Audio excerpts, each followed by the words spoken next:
हाँ, मन को ही तो समझाना है।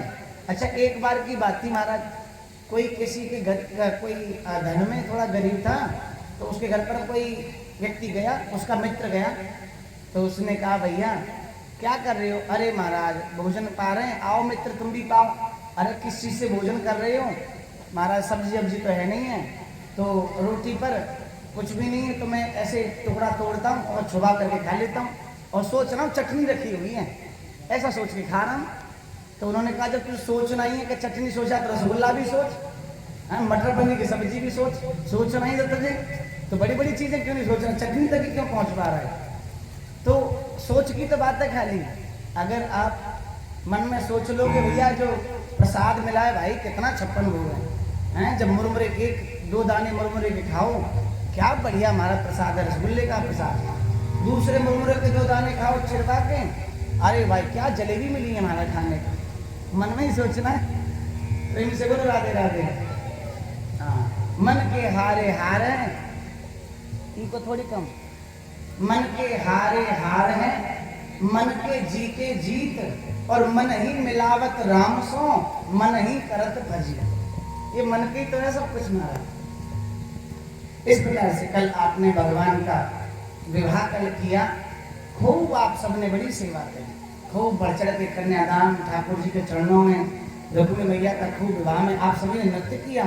मुझे बड़ी कल खुशी हुई, सब लोग नृत्य कर रहे थे भगवान के चरणों में।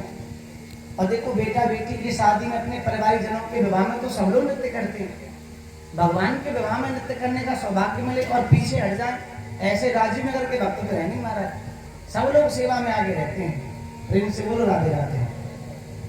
भगवान का पहला विवाह रुक्मिणी मैया जी के साथ में हुआ, और रुक्मिणी मैया जी के साथ जब विवाह हुआ ना, तो सांडल्य मुनि जी और गर्ग आचार्य जी दोनों ने वेद मंत्र पढ़े, दोनों ने वेद मंत्र पढ़े। देखिए भगवान श्री कृष्ण कभी भी किसी का हृदय नहीं दुखाते हैं, कितने पवित्र हैं प्रभु मेरे। भगवान ने विचार किया कि ये मेरे जो गर्ग आचार्य जी हैं, ये तो मेरे जन्म के आचार्य हैं, जैसे कुल में मैंने जन्म लिया है वहां के आचार्य तो ये हैं, और नंद बाबा के आचार्य हैं सांडल्य मुनि जी। तो भगवान ने उन दोनों को आचार्यों को भी बुलाया, उन दोनों आचार्यों को बुलाया विवाह करवाने के लिए, सांडल्य मुनि जी को बुलाया, गर्ग आचार्य जी को बुलाया। किसी का मन न दुखे, कोई दुखी होके न जाए। दूसरा भगवान ने विचार किया, वहां पर ब्रह्मा जी स्वयं प्रकट हो गए। ब्रह्मा जी बोले मेरे भगवान का विवाह और मैं फेरे पड़वाने का मुझे सौभाग्य मिले, तो ब्रह्मा जी भी प्रकट हो गए। देखो कभी कभी क्या होता है, संसार के जो जीव होते हैं, संसार में रहने वाले ब्राह्मण हैं, संत हैं, हो सकता है उनसे कोई गलती हो जाए, किसी मंत्र में किसी विधि में गलती हो जाए, पर ब्रह्मा जी गलती तो नहीं करेंगे। तो ब्रह्मा जी स्वयं प्रकट हुए कि मेरे भगवान का विवाह संपन्न तरीके से अच्छी तरह से होना चाहिए। और संसार में अगर किसी के गुण मिलते हैं, 36 के 36 गुण मिलते हैं। अच्छा एक बार की बात थी, किसी लड़के की लड़की से शादी हुई, तो लड़की वाले आए देखने के लिए लड़का को, बोले भाई तुम्हारे लड़के का क्या नाम है? बोले ये नाम है साहब। अच्छा लड़की का नाम क्या है? बीच में पंडित जी बैठे थे, बोले लड़की का नाम ये है। तो बुजुर्ग लोग जो होते हैं लड़के की तरफ के बैठे, बताओ महाराज कितने गुण मिल रहे हैं? तो बोले कि भैया पंडित जी ने और थोड़ी प्रशंसा कर दी, 2 बातें बढ़ा के बताई पंडित जी ने। पंडित जी बोले महाराज 36 के 36 गुण मिलते हैं दोनों के, इतना बढ़िया संयोग दोबारा नहीं मिलेगा, विवाह करवा लो। तो लड़के के बाबा बोले भैया हमें विवाह नहीं करना। बोले क्यों? हमारा लड़का तो पहले से ज़्यादा पागल है, उसके भी 36 मिल रहे तो 2 पागल हो जाएंगे, हम कैसे संभालेंगे दोनों को? इसीलिए 36 नहीं मिलने चाहिए, थोड़े तो कुछ कम मिले।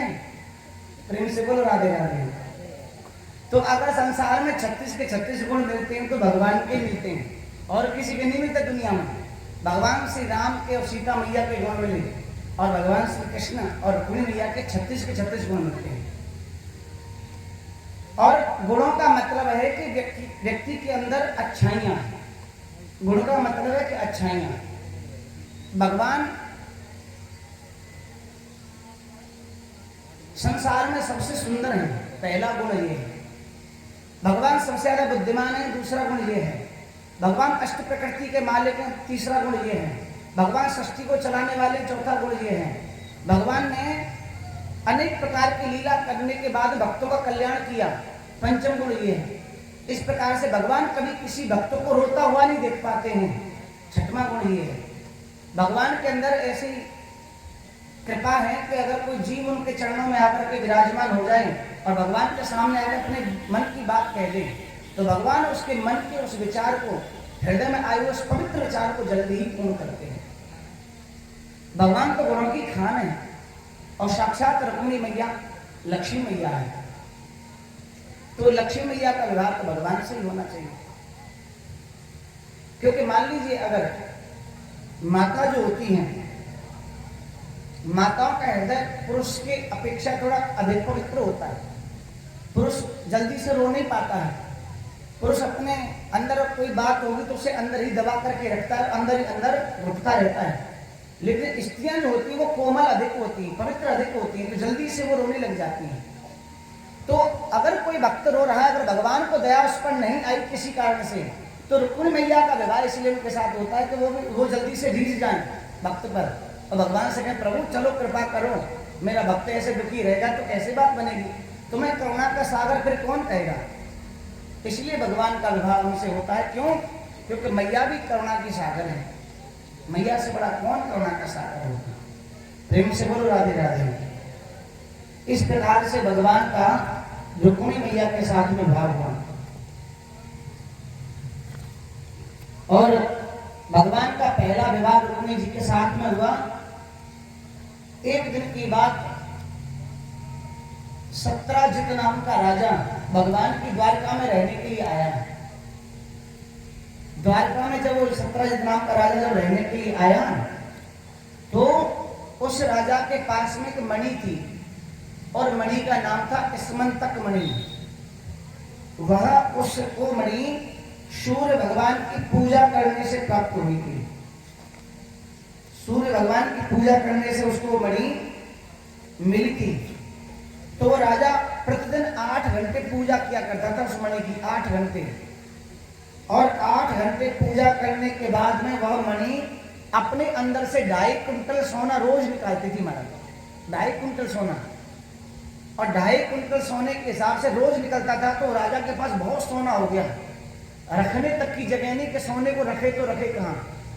एक दिन भगवान श्री कृष्ण ने उस राजा को बुलाया, राजा सत्राजित आप पधारो। जब सत्राजित राजा आया, भगवान ने कहा, भैया तुम इतने सोने का क्या करोगे, तुम पर किसी बात की कमी तो है नहीं, भगवान ने बहुत दिया है। आप एक काम करो, ये जो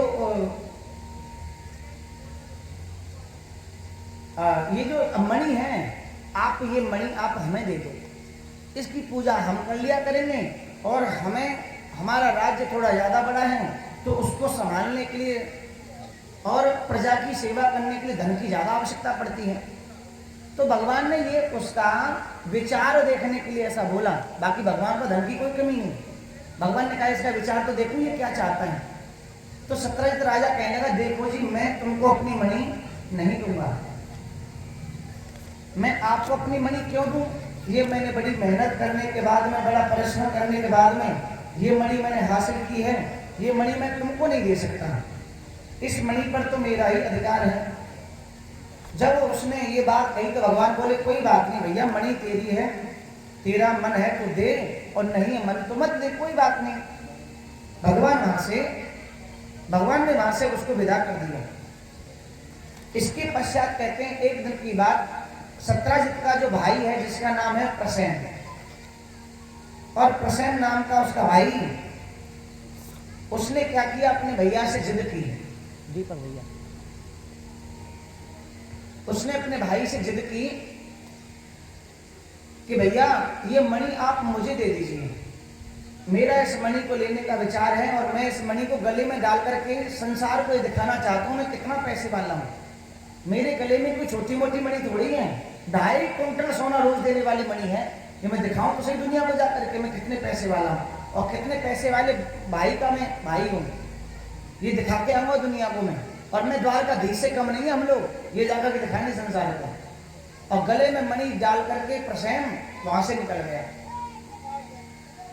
गली वाले, मोहल्ला वाले, पड़ोस वाले कोई नहीं देख रहे ना तो उनको जा के दिखाता है देखा ये मणि कितनी महंगी है, इसके कितनी कीमत है।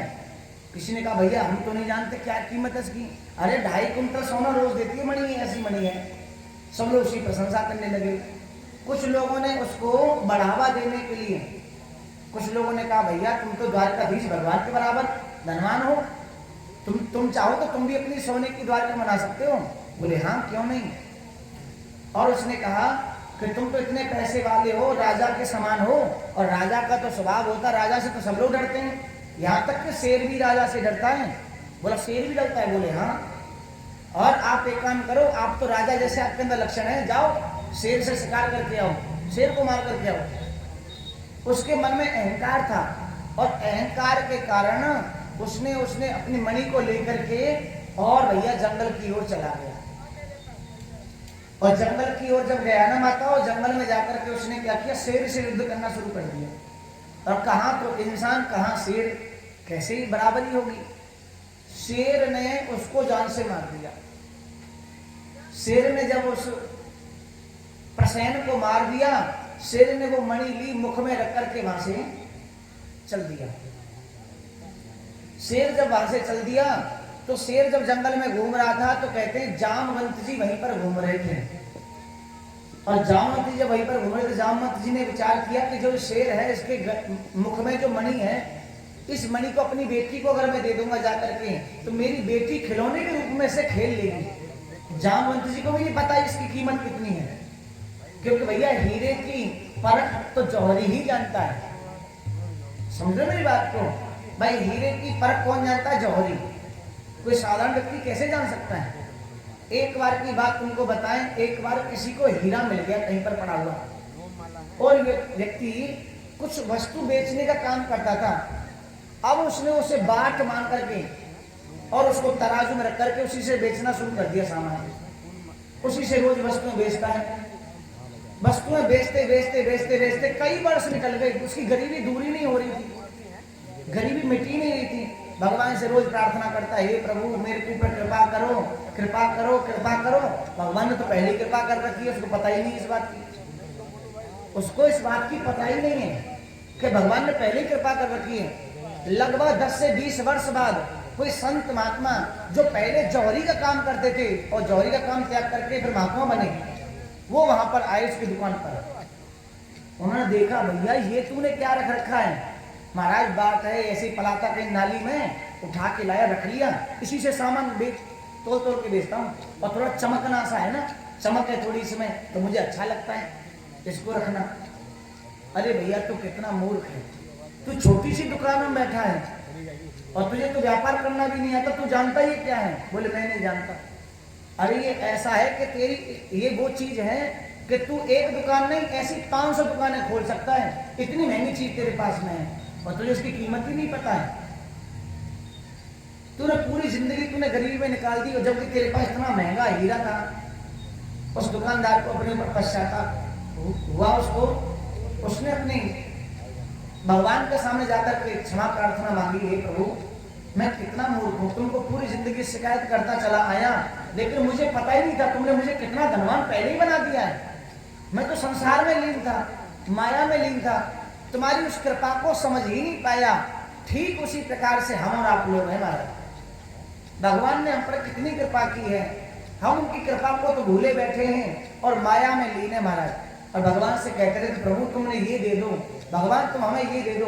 अरे सबसे बड़ा हीरा तो ये है कि भगवान ने हम तुम सबको बुद्धि दी है महाराज। अगर हमारे पास बुद्धि नहीं होती तो हम संसार में कोई भी काम नहीं कर सकते। भगवान ने कितनी अनमोल बुद्धि हमें दी है। यही बुद्धि का विकास अगर हो जाता है तो कोई मुकेश अंबानी बन जाता है, कोई टाटा अंबानी बनता है। बुद्धि अगर शून्य रह जाए तो कोई गरीब रह जाता है। इस बुद्धि का ही तो विकास करना है। जो धनवान व्यक्ति, करोड़पति व्यक्ति, उसके पास बताओ आपसे और हमसे अलग कौन से हाथ पैर ज्यादा है? ना हाथ ज्यादा है, ना पैर ज्यादा है, ना शरीर का कोई अंग ज्यादा है। और उसके भी 2 कान है, हमारे भी 2 कान है। उसके पास भी दिमाग है, हमारे पास भी दिमाग है, लेकिन आज वो 1 सेकंड में 5 करोड़ कमा लेता है और हम पूरी जिंदगी 5 करोड़ नहीं कमा पाते। बुद्धि का ही तो विकास है हमारा। इसलिए बुद्धि का विकास बढ़ाओ, बुद्धि को आगे बढ़ाओ। कभी कभी हम क्या है ना, कभी कभी छोटी सोच वाले लोगों में बैठते हैं ना, तो हम सबकी सोच भी वैसी हो जाती धीरे धीरे। इंसान गरीब है उसका दोष नहीं है, लेकिन इंसान की बुद्धि गरीब है इसका दोष है। इंसान की बुद्धि गरीब नहीं होनी चाहिए। कितने तुम्हें हमें धनवान ऐसे दिखा दे जो पहले गरीब थे लेकिन आज करोड़पति हैं। क्यों? क्योंकि वो दिखते थे संसार को गरीब हैं, लेकिन बुद्धि में पहले ही वो अमीर बन चुके थे। बुद्धि में तो पहले ही बन चुके थे महाराज। उनको पहले ही सपने आने लगे थे महाराज कि मैं 5 करोड़ की कार में घूमूंगा किसी दिन। जब तक तुम सपना नहीं देखोगे तब तक कोई सपना साकार करने का सोचोगे भी नहीं। इंसान को पहले अपना लक्ष्य बनाना पड़ता है, उद्देश्य बनाना पड़ता है, वैसा सोचना पड़ता है। जैसा हम धीरे धीरे सोचते हैं वैसा ही एक दिन हो जाता है। हमारा एक यजमान था, हमसे बोला महाराज हमारे क्या हम भी कभी कथा करा पाएंगे जीवन में कि नहीं करा पाएंगे? तो मैंने कहा तुमने कभी सोचा है कथा कराने की? बोले सोचा तो नहीं। तो मैंने सोचा नहीं तो तुम कभी नहीं करा पाओगे। तुमने अगर सोचा नहीं है तो तुम पूरी जिंदगी में नहीं करा पाओगे, कभी नहीं करा सकते कथा। जो इंसान सोचेगा वैसा वो काम करेगा, और जब वो काम करता है तो धीरे धीरे वो उस लक्ष्य तक पहुंच ही जाता है। प्रेम से बोलो राधे राधे। तो पहले सोचना पड़ता है, पहले सोचना पड़ता है। जिसने सोचा नहीं उसे कुछ मिला नहीं, और जिसने सोचा उसे सब कुछ प्राप्त हुआ। एक अच्छी सोच हमें अच्छाई की ओर लेकर के जाती है, और किसी मनुष्य की बेकार सोच, गंदी सोच उस इंसान को गड्ढे में गिराती है, बुराई की ओर लेकर के जाती है। प्रेम से बोलो राधे राधे।